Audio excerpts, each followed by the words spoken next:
puissant. Qui est comparable à toi? Personne. La Bible déclare que tu as créé les grands lumineux. Éternel, pour séparer les temps. Oh Éternel, je te bénis de ce que tu es roi. Viens prendre le contrôle de ce moment. Je m'abandonne en tes mains. Que toute forme d'orgueil soit écartée au nom de Jésus.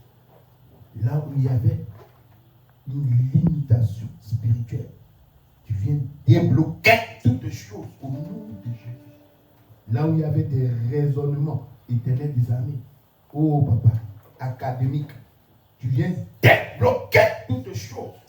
Là où il y avait, Seigneur mon Dieu, toute forme de blocage et de malédiction, tu viens débloquer toutes choses au nom de Jésus. Et que toi seul sois le maître en ces instants. Éternel, que ta parole puisse toucher les cœurs. Que ta parole puisse apporter des transformations au nom de Jésus. Que ton peuple éternel reçoive ta parole. Et que Seigneur mon Dieu, mon roi, cette parole qui vient éternel séparer toutes choses, puisse séparer le vrai du faux et que ton nom soit élevé. Merci Seigneur mon Dieu pour ce que tu touches les entendements éternels et que la gloire te revienne. Merci Père, dans le nom de Jésus. Amen. Gloire à Dieu. Alléluia. Je voudrais qu'on acclame le Seigneur, qu'on acclame le Seigneur, qu'on acclame le Seigneur.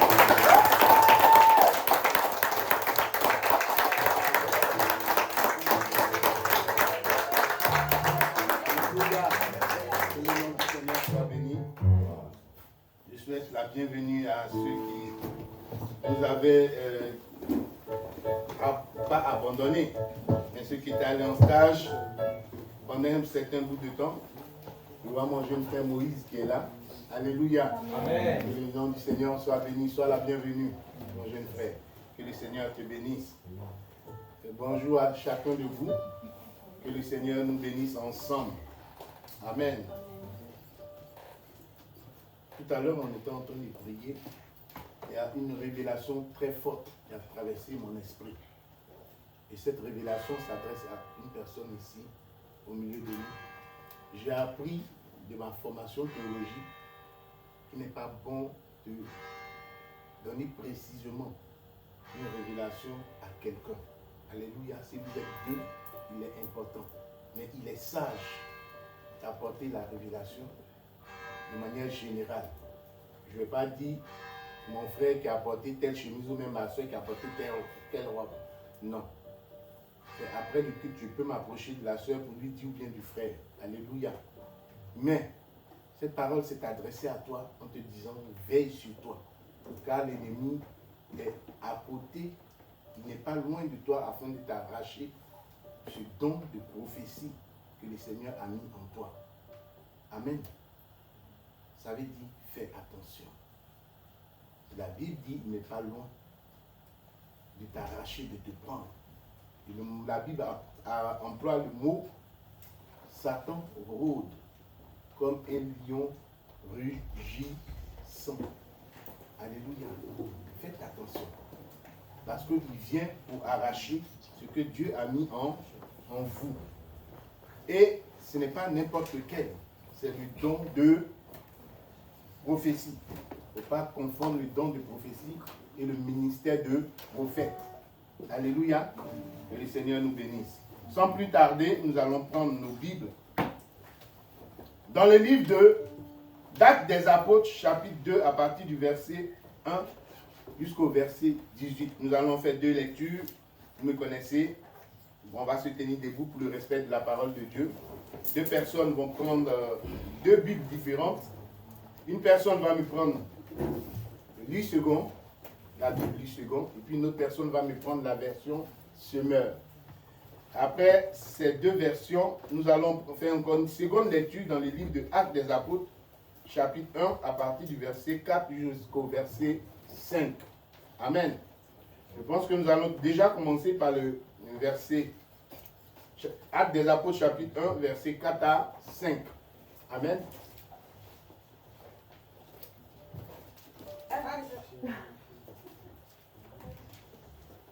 Actes Comme il se trouvait avec eux, il leur recommanda de ne pas s'éloigner de Jérusalem, mais d'attendre à ce que le Père avait promis. Ce que je vous ai annoncé, leur dit-il, car Jean a baptisé d'eau, mais vous, dans peu de jours, vous serez baptisés du Saint-Esprit. Amen. Amen. En deux versions, c'est mentionné, vous serez baptisés dans le Saint-Esprit. Amen. Ok. Une autre personne. Ensuite, on prend Actes des Apôtres, chapitre 2, à partir du verset 1 jusqu'au verset 18.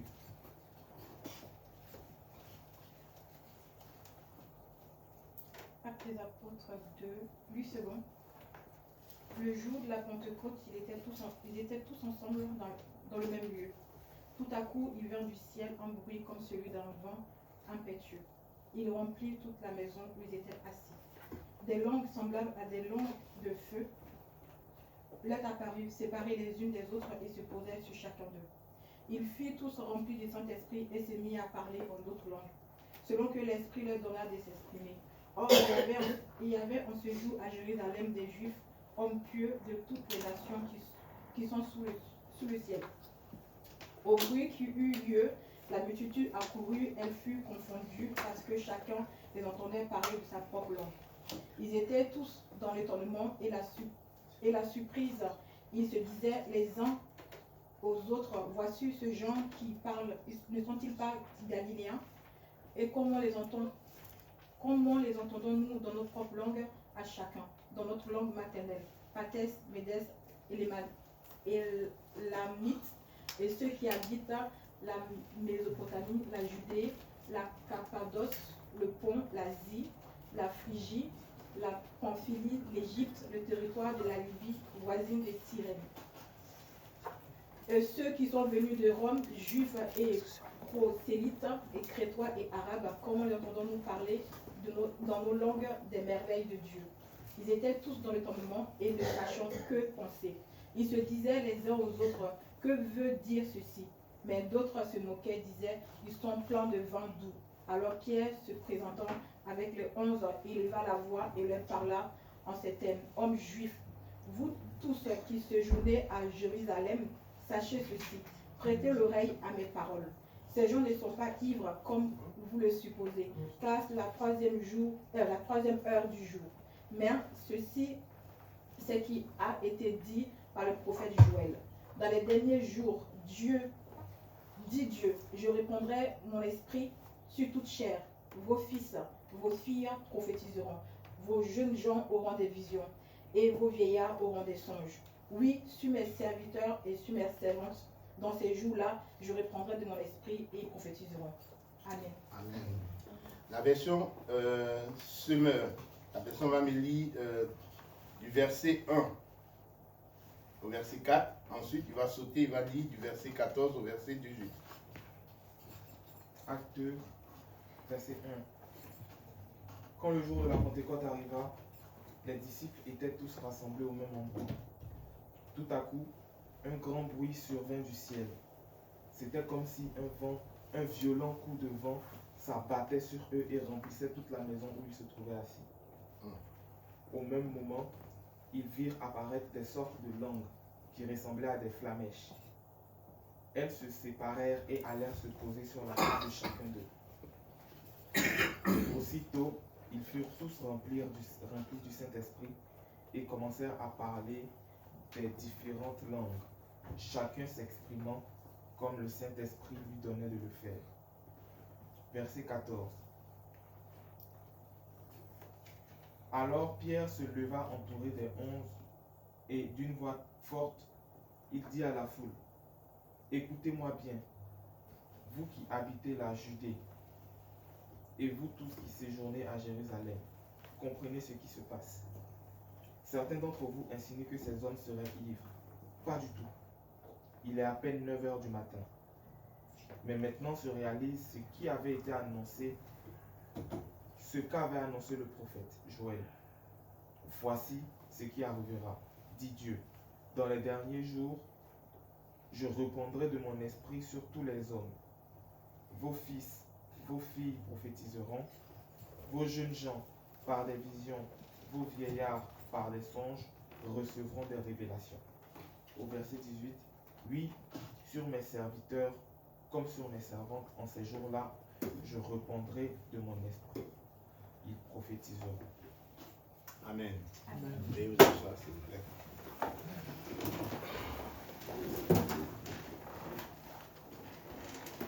Vous savez déjà le thème de notre test tout au long de la semaine. Cela a été prononcé par nos jeunes frères et dirigeants et responsables. Et je répète encore ce thème une fois de plus. Il faut que ta vie change à la Pentecôte. Amen. Qui a constaté un changement en lui? Qui a constaté un changement tout au long de la semaine? Personne? Amen. Que le Seigneur soit béni. Que le nom du Seigneur soit élevé. Ce que moi j'ai constaté dans ma vie tout au long de la semaine, ce sont des épreuves. Des épreuves que j'ai eu à traverser. Et quand c'est comme ça, j'ai commencé à me poser la question. Seigneur, pourquoi je traverse ces épreuves? Bien au contraire, j'aurais dû être joyeux. Alléluia. C'est vrai, non? Amen. On s'est dit, des personnes sont en train de changer de vie. Des personnes sont en train de passer à un autre état. Mais pourquoi pour moi, là, ce sont des épreuves? Alléluia. Mais en fait, passer par des feux, et puis sortir de là, tu es encore plus fort et plus peu vainqueur. Alléluia. On dira que tu as été aguerri. Amen. Dieu va te montrer beaucoup de choses. Amen. Il y a une chose que moi j'aime. Si tu n'es pas préparé, ne rentre pas dedans. On dira peut-être le pasteur là, lui, il aime les épreuves. C'est pas parce que j'aime les épreuves. C'est-à-dire que j'ai été aguerri des épreuves. Quand tu ressors de là, celui qui ne peut pas supporter, il va abandonner. C'est pas parce que je dis aux épreuves, approchez-vous de moi. Non, c'est pas ça. Mais c'est simplement, je dis à Dieu, Seigneur, je veux être comme ma autorité. Amen. C'est lourd à comprendre.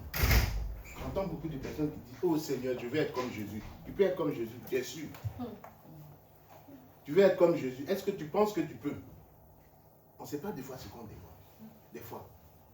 Oh Seigneur, je veux mourir à la croix comme Jésus. C'est lourd, hein? Éternel, je veux marcher comme Jésus a marché. C'est une vérité, c'est vrai.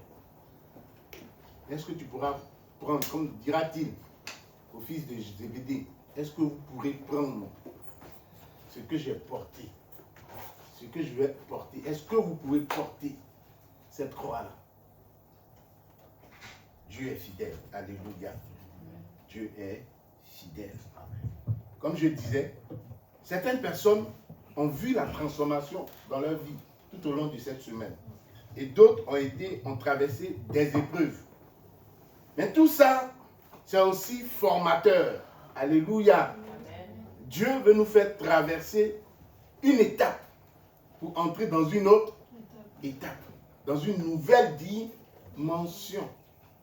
Donc, le terme, il faut que ma vie change. Amen. Répète avec moi. Il faut que Ma vie change. à la Pentecôte.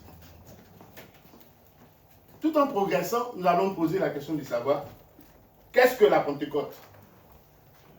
Le résultat de la promesse et qu'est-ce que le changement apporte concrètement dans notre vie?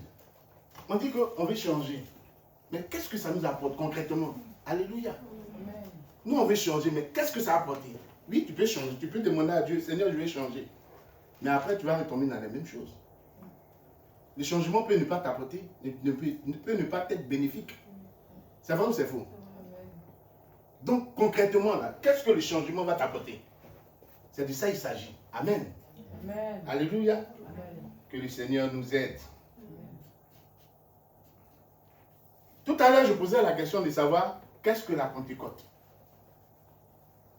Ce que la Bible nous dit concernant la Pentecôte, c'est que la Pentecôte est une des fêtes chrétiennes qui célèbre l'effusion du Saint-Esprit. Après quoi? Après 50 jours après quoi? Pâques. Ou après, amen, 50 jours après Pâques. Quand nous voyons, ou après la Pâque, quand nous voyons dans, comment on appelle, Lévitique 23, versets 15 à 16, va nous parler de la Pentecôte. Amen. 50 jours après la Pâque. Elle est aussi appelée la fête des prémices. Dans le livre de Nombres, chapitre 28, verset 26. Ou encore la fête des moissons. Dans le livre d'Exode, chapitre 23, verset 16. Alléluia. La Pentecôte. Et on nous a parlé là de l'effusion du Saint-Esprit. Alléluia. Dieu est merveilleux. Quand vous prenez l'Ancien Testament et vous comparez l'Ancien Testament au Nouveau Testament, il y a toujours des choses complémentaires que vous allez trouver par rapport au Nouveau Testament. En approchant dans mon développement, la question que je me suis posée, c'est le résultat de la promesse de Dieu. Qu'est-ce que c'est? Et notre texte nous en parle. Dieu, dans l'Ancien Testament, a promis. Il a promis à son peuple quelque chose. Alléluia. Au travers du prophète Joël, dans Joël chapitre 3, verset 1 à 3, nous savons que Dieu a dit, dans les derniers temps, alléluia, Amen. dans les derniers temps, je répandrai mon esprit sur toute chair. Dans l'effusion du Saint-Esprit. Amen. Le résultat de la promesse, c'est l'effusion du Saint-Esprit. Et l'acte des apôtres, chapitre 1, verset 5, nous dit ceci. Car Jean a baptisé d'eau, mais vous, dans peu de temps, dans peu de jours, vous serez baptisés dans le Saint-Esprit. Alléluia. Amen. Qui a senti quelque chose en lui? Qui a senti comme quelque chose bougeant en lui? Qui a senti que il recevait le baptême dans le Saint-Esprit? Si tu as senti cela, que Dieu te bénisse. Amen. Tu sentais un renouvellement. Vous savez, c'est pas seulement que d'autres disent, ah, je sens un frémissement, ah, une sorte de... Non, c'est pas ça. Le Saint-Esprit, c'est pas ça. Il vient pas faire ça. Il vient apporter quelque chose de nouveau. Il vient apporter une régénération. Alléluia. La Bible dit que le Saint-Esprit est descendu comme des langues de feu. Alléluia. Dans la version Semeur, mon jeune frère, qu'est-ce qu'il a dit? Qu'est-ce qu'il dit la version Semeur? Des flamèches. Alléluia. Tu vas le ressentir au plus profond de toi. C'est pas... Non, ce n'est pas ça. Ça, ce sont des émotions. Dieu n'est pas dans les émotions. Vous savez, dans l'Ancien Testament, il y avait certains peuples qui aimaient beaucoup ce genre de choses. Ils faisaient appel à des esprits qui leur apportaient des sortes d'émotions et après qui les faisaient trembler, qui possédaient leur corps. Les gens les appelaient aussi, disaient que c'est l'onction de Dieu. Non, ce n'était pas l'onction de Dieu. Ces peuples-là se trompaient. Ils laissaient les esprits maléfiques posséder leur corps. Mais nous, la Bible dit quoi? Dans les derniers temps, dit Dieu, je répandrai mon esprit sur toute chair. Alléluia. Les disciples ont reçu des flamèches. Alléluia. Dans encore Actes chapitre 2, à partir du verset 2 jusqu'au verset 4, la Bible dira, tout à coup, il vient du ciel un bruit comme celui d'un vent impétueux. Et il remplit toute la maison où ils étaient assis. Alléluia. Quand l'Esprit de Dieu arrive, on ne va pas te dire que l'Esprit de Dieu est là. L'Esprit de Dieu va venir habiter en toi. Alléluia. L'Esprit viendra. Et toi-même, tu n'as pas envie d'ouvrir ta bouche, mais tu vas ouvrir ta bouche. Que tu le veuilles ou pas. Alléluia. Et ça, c'est quelque chose de merveilleux. Vous savez, quand je n'étais pas encore baptisé dans le Saint-Esprit, je regardais les gens parler en langue. Je dis, mais ça là, c'est quelle langue ça? J'entendais des gens dire bah. Je dis, mais ça là, c'est quoi comme langue? Ça vient où? D'où, du moins? Mes frères, d'où ça vient là? C'est quelqu'un de merveilleux qui met cela en toi. Amen. C'est quelqu'un de merveilleux qui dépose cela sur ta vie. Ça ne se partage pas. Ça ne s'attribue pas. Mais c'est Dieu qui donne. Alléluia. J'ai entendu beaucoup de personnes qui disent que les dons sont communicatifs. C'est-à-dire les dons, du moins, sont peut-être partagés. Effectivement, c'est vrai. L'Esprit de Dieu peut te dire, partage ce don. Alléluia. Quand nous prenons le prophète Élie et le prophète Élisée, la Bible dit, là c'est Dieu qui l'a fait, hein. Élie a dû la double portion de quoi? De quoi? Élisée a eu du moins la double portion de l'Esprit d'Élie. Mais quand Dieu peut te demander de toucher quelqu'un afin de partager quelque chose, une onction, l'onction se partage. Amen. Alléluia. Amen. L'onction se partage. Mais le Saint-Esprit là, c'est pas ton voisin qui est à côté de toi qui va te le donner. C'est Dieu qui va te le donner. Alléluia. Amen. C'est Dieu qui va te le donner. Mais Dieu aussi peut passer par son prophète. Le prophète, qu'est-ce qu'il peut faire? Il ne peut rien faire si ce n'est la volonté de Dieu. Si Dieu l'accorde, il ne peut pas te donner quoi que ce soit. Je vais répéter. Si Dieu ne l'a permis, le prophète qui est à côté de toi, ou la prophétesse qui est à côté de toi, ne peut te donner quoi que ce soit. Amen. Alléluia. Amen. Qu'on le croie ou pas, c'est Dieu qui donne. Amen. Amen. C'est Dieu qui communique. C'est Dieu qui fait descendre. Ce n'est pas un homme qui fait descendre par son bon vouloir, mais c'est Dieu qui fait descendre. Dans l'Ancien Testament, la Bible dira que l'Esprit de Dieu est descendu sur le roi David. L'Esprit de Dieu est descendu sur les prophètes. Alléluia. L'Esprit de Dieu est descendu sur les sacrificateurs. Amen. L'Esprit de Dieu n'était pas statique comme aujourd'hui. L'Esprit de Dieu s'en allait et revenait. Mais nous avons eu la grâce. Dans les derniers temps, dit Dieu, je répandrai de mon esprit sur toute chair. Dis à ton frère, Dieu peut répandre son esprit sur toi. Dieu peut répandre son esprit sur toi. Dis à ton frère, Dieu peut renouveler son esprit en toi. Dieu peut renouveler son esprit. Ah, c'est celui qui l'a déjà eu. Dieu peut renouveler son esprit en toi. Dieu peut renouveler son esprit en toi. Ça ne me convient pas ça. Dieu peut renouveler son esprit. Non, ça ne me convient pas. Dieu peut renouveler son esprit en toi. Alléluia. On acclame le Seigneur. Oui, Dieu peut faire des choses merveilleuses. Amen. Il peut restaurer. Il peut renouveler.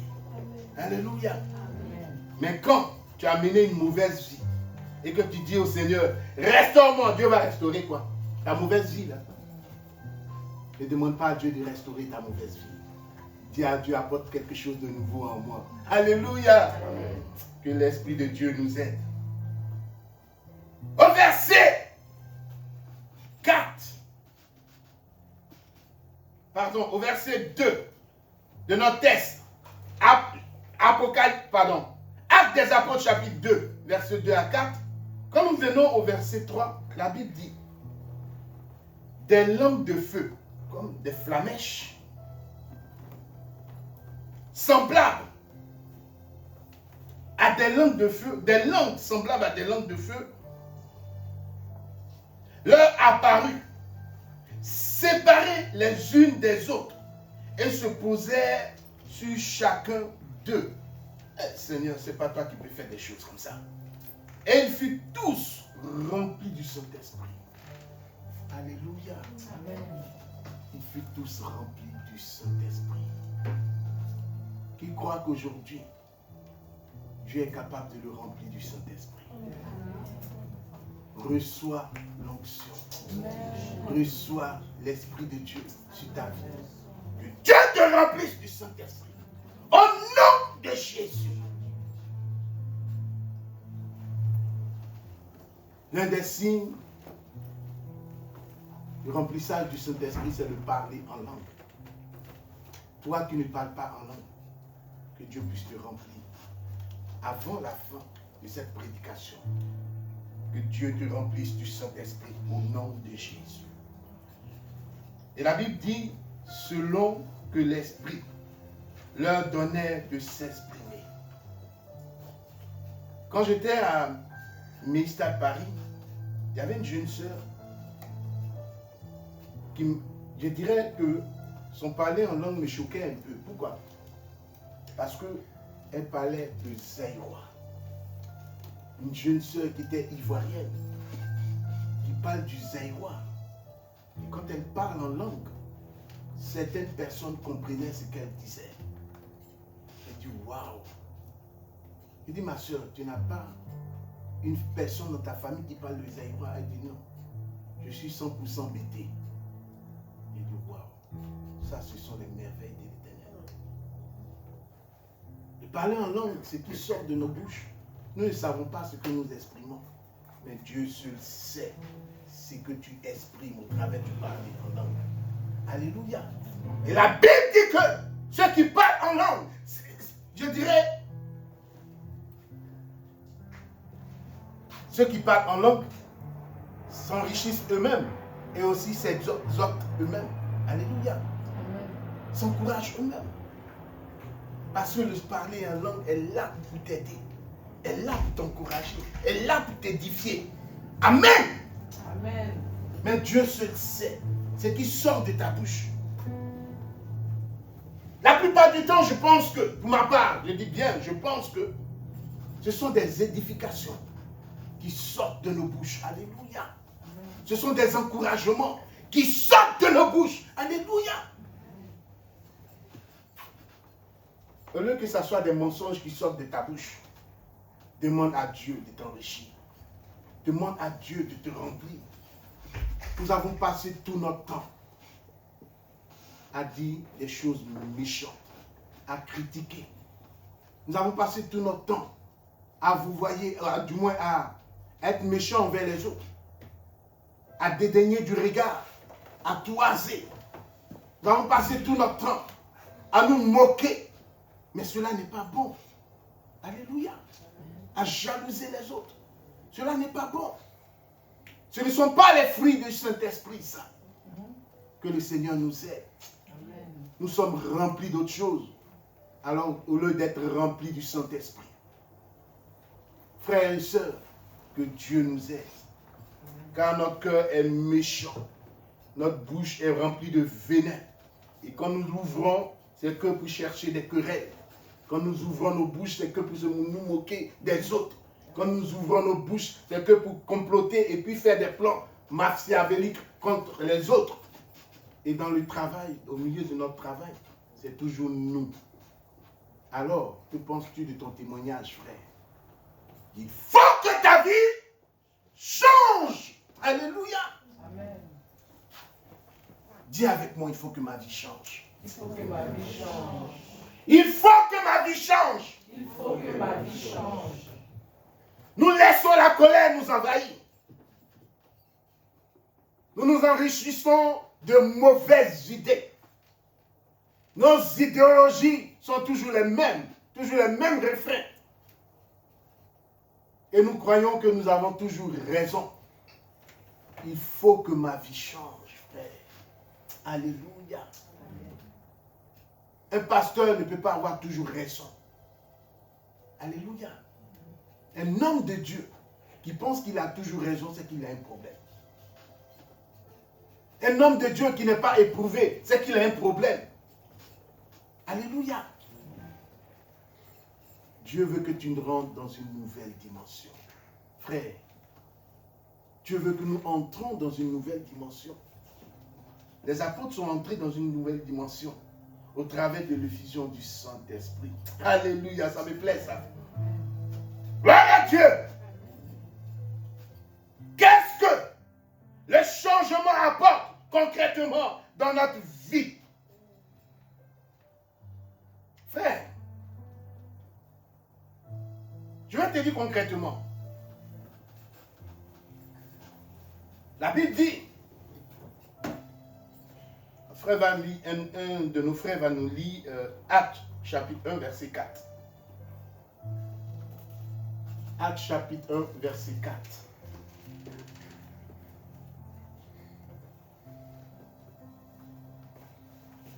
Or, un jour qu'il prenait un repas avec eux, il leur recommanda de ne pas quitter Jérusalem, mais d'y attendre que son Père leur accorde le don qu'il leur avait promis.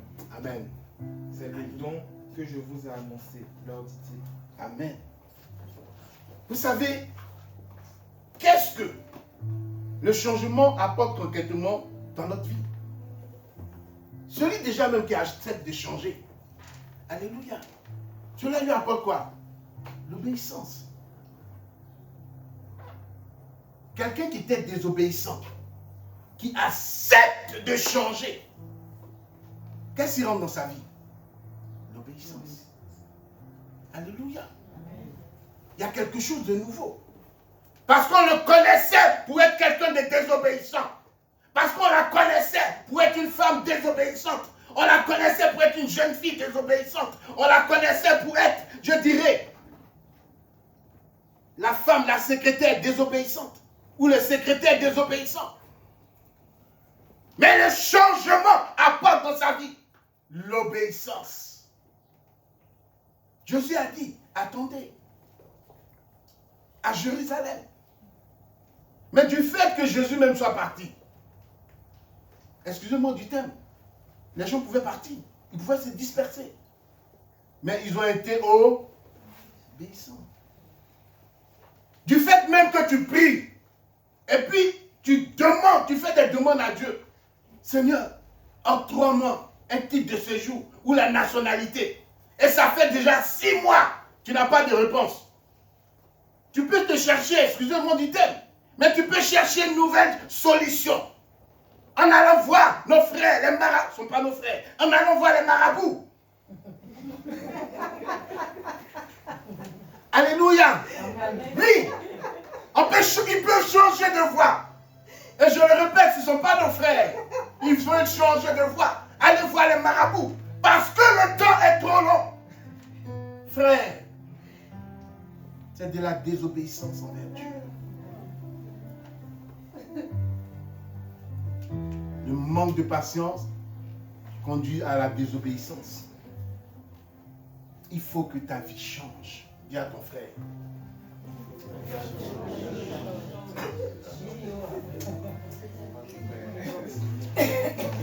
Qu'est-ce que le changement apporte concrètement dans notre vie?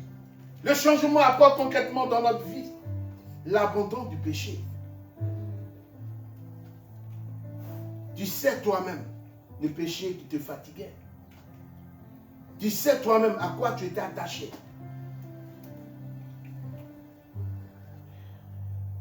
Tu sais que tu passais pour le plus grand menteur dans ton entreprise.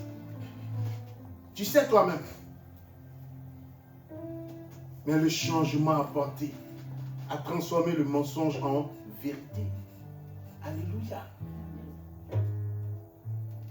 Quand tu ouvrais la bouche, toi-même tu sais. Tu mettais les gens en palabre à cause de ton mensonge. Mais aujourd'hui, alléluia, il y a quelque chose qui change dans ta vie. Dis avec moi. Il y a quelque chose qui change dans ma vie. Il y a quelque chose qui change dans ma vie. Alléluia. Amen. Le mensonge se transforme en vérité. Le mensonge se transforme en vérité. Au nom de Jésus. Amen.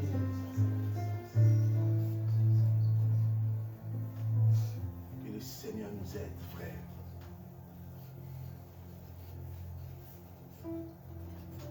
Je disais un jour comme ça dans mes prédications que nous venons à Christ. La Bible dit que quand Christ nous a franchis, nous sommes réellement libres. C'est vrai. Et je dirais, j'appuierai en disant pour le vrai chrétien, voilà, il est réellement libre. Parce que celui qui vient à Christ, qui n'a pas totalement donné sa vie à Christ, n'est pas réellement libre. Il y a des liens dans sa vie. Comme disait un pasteur avec qui je faisais une formation, il dit, quelqu'un qui vient aujourd'hui, qui a entendu la parole de Dieu, on a prié pour lui, il dit que lui, il était comme si, voilà ce qui était dans sa vie. Il retourne, dimanche prochain, il vient pour dire, on va prier pour lui. Il n'est pas totalement libéré. C'est vrai ou c'est faux? Il peut accepter Christ parce qu'il a entendu la parole de Dieu. Sur le coup de l'émotion, il peut dire, moi, je donne ma vie à Christ. C'est vrai ou c'est faux? Oui, ça arrive à beaucoup de personnes. Surtout aux jeunes frères, aux jeunes sœurs. Ils viennent avec leurs parents, ils viennent avec leurs grands frères, leurs grandes sœurs. Quand ils entendent la parole de Dieu, ils peuvent être tombés sur le coup de l'émotion. Ah, je donne ma vie à Christ. On va prier pour eux. Une fois qu'ils s'en vont, l'ennemi les attend à la porte. Et la mauvaise vie commence. Tout simplement parce qu'ils ne sont pas libérés. Alléluia. Il y a la libération, mais il y a aussi la transformation. La transformation nous envoie à être à l'image de Christ. Alléluia. Mais nous disons qu'il faut que notre vie change. Alléluia. Tu as besoin d'être transformé. Alléluia. Amen. Concrètement, les changements doivent apporter en toi la transformation. On n'aura pas besoin de dire que le jeune frère, il est chrétien. La transformation parlera de toi au travers de ton témoignage. Amen. Au travers de ta vie. Tu n'auras pas besoin de dire que moi je vais à l'église. Mais au travers de ta vie, quelqu'un ouvrira sa bouche pour dire que ce frère il est chrétien. Cette soeur elle est chrétienne. Amen. Quand je travaillais à la SNCF, quand on m'a vu, les collègues m'ont dit ce qui est sorti de leur bouche tout de suite au travers de ma vie. On dit, Adou, tu es pasteur ou bien? Il dit, pour moi, ce n'est pas ou bien, je suis pasteur par la grâce de Dieu. On dit, voilà, c'est pour ça que toi, tu as cette vie-là. Il dit, ma vie, elle est comment? On dit, vraiment, ta vie, elle est bien rangée. Il dit, je vous exhorte aussi à avoir la vie bien rangée. Alléluia. Amen. Tout ça pourquoi? Pour encourager. Et je me souviens bien que une des personnes m'avait, durant les années de travail, une personne s'est levée, elle m'a dit, je veux venir à l'église, là où tu vas. Elle s'est déplacée. Là où elle était, et elle nous a rendu visite à l'église. Pourquoi? C'est pour voir si mon témoignage était vrai. Faites attention. Alléluia. Il suffit d'un peu pour qu'un jugement soit posé sur votre vie. Amen. Prenez garde. Je dirais même prenons garde à nous. Les mauvaises nouvelles vont très vite. Mais les bonnes nouvelles ont du mal à accélérer. C'est vrai ou c'est faux? Il suffit que tu poses un mauvais acte. Et puis ça va vite. Mets-toi en short chez toi et commence à danser. Quelqu'un te filme tout de suite, on met sur Facebook ou bien on met, je ne sais pas sur quoi là. Ils vont porter un jugement à ce que tu fais. Alors qu'on ne sait même pas dans quelles conditions tu es en train de danser. C'est vrai ou c'est faux? Voilà. Ils vont dire, voilà la soeur, comme je disais là, regardez, tout de suite. C'est pas ça? On dit, oui, elle danse déshabillée. Alors que c'était même pas de contexte. Oui, c'est ça. C'est vrai ou c'est faux? Ou bien le frère. Il était en train de faire des mouvements d'abdos. Hein? C'est pas vrai? Les jeunes frères là. Et il se lève, les tablettes de chocolat sont là. Quelqu'un le filme bêtement. On va dire, voilà, regardez. Il dit les chrétiens, regardez-le. Pourtant, c'était même pas le contexte. Vous voyez? Les mauvaises nouvelles vont très vite. Mais la partie où tu es en train de prier, intercéder pour le Seigneur, où tu es en train de communiquer avec Dieu, ça va lentement. Les gens n'ont pas les bonnes nouvelles par rapport à... Les gens n'ont pas les nouvelles par rapport à cela. Où tu es en train de prier, communiquer avec ton Dieu. Quelqu'un te prend en photo ou bien te filme. Là, tu as besoin même que tes cœurs soient touchés. Mais non, ils vont effacer ça et puis mettre ça quelque part là-bas. C'est pas vrai? Et que Dieu nous aide. Que ta vie de prière puisse impacter ceux qui sont à côté de toi au nom de Jésus. Nous savons bien que Pierre, que nous connaissons, n'avait pas confiance en lui. Au temps où Jésus fut livré, dans les livres de Marc, chapitre 14, versets 66 à 72, pendant l'arrestation de Jésus, Marc n'avait aucune confiance en lui. D'ailleurs, il avait peur, l'apôtre, Pierre, avait peur. Quand ils ont posé la question, est-ce que il n'est pas avec lui? Il va dire non, je ne le connais pas. Il avait peur. Il nous arrive parfois. Mais qu'aujourd'hui ta vie change. Alléluia. Le manque de confiance en Dieu. Alléluia. Soit transformé. Et que le changement de vie apporte en toi une grande confiance en l'Éternel. Au nom de Jésus. Frère, davantage, avançons en marchant dans les voies du Seigneur. Alléluia. Que la transformation, je dirais, le changement, apporte en ta vie le désir de te faire baptiser pour ceux qui ne sont pas baptisés. De te faire baptiser, de te laisser baptiser dans le Saint-Esprit. Il ne faut pas confondre, je vais vers la fin, il ne faut pas confondre recevoir le Saint-Esprit et être rempli ou baptisé dans le Saint-Esprit. Alléluia. Il ne faut pas confondre ces choses. Parce que beaucoup de personnes disent c'est la même chose. Non, ce n'est pas la même chose. On reçoit le Saint-Esprit en faisant un baptême d'eau. Alléluia. Nous sommes remplis ou baptisés dans le Saint-Esprit quand l'Esprit de Dieu descend sur nous et nous parlons de nouvelles langues. Alléluia. Tu as besoin de recevoir du changement au travers du Saint-Esprit. Alléluia. Tu as besoin que ta vie change. Tu as besoin que Dieu étende sa main sur ta vie. À l'instant où je suis en train de parler, Esprit de Dieu, touche nos cœurs afin que le changement s'opère. Nous manquons de force. Nous hésitons et nous manquons de confiance en nous. Que ton Saint-Esprit se manifeste au nom de Jésus. Pour terminer, la Bible dit que, au verset 7, ils étaient tous dans l'étonnement et la surprise. Ils disaient les uns aux autres, voici ces gens qui parlent, ne sont pas Ne sont pas-ils tous galiléens?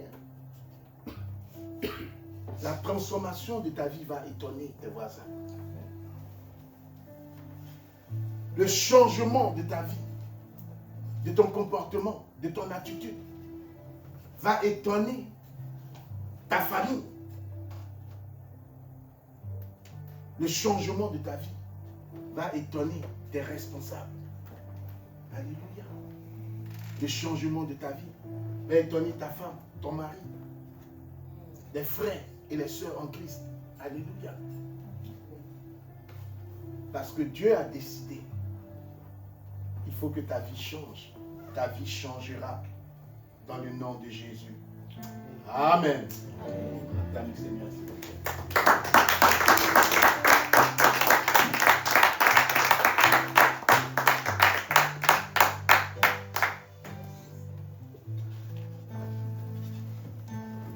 Tout au long de cette semaine, avec ce thème, il faut que ta vie change ou ma vie change. Nous sommes arrivés en ce dimanche à l'apothéose de notre message. Nous allons prier. Prier pour celui qui a besoin, qui a envie de voir sa vie changer. Alléluia. Tu ne retourneras pas chez toi. Toujours avec la même vie. Toujours avec le même comportement. Toujours avec les mêmes idéologies. Toujours avec la même manière d'être. Alléluia. Amen. Mais tu rentreras chez toi changé. Amen. Tu rentreras chez toi transformé. Amen. Tu rentreras chez toi avec des pensées spirituelles élevées. Et tu rentreras dans une nouvelle dimension. Amen. Si tu veux que ta vie change, je vais te demander de faire un pas. Tu sais ce qui t'a fatigué.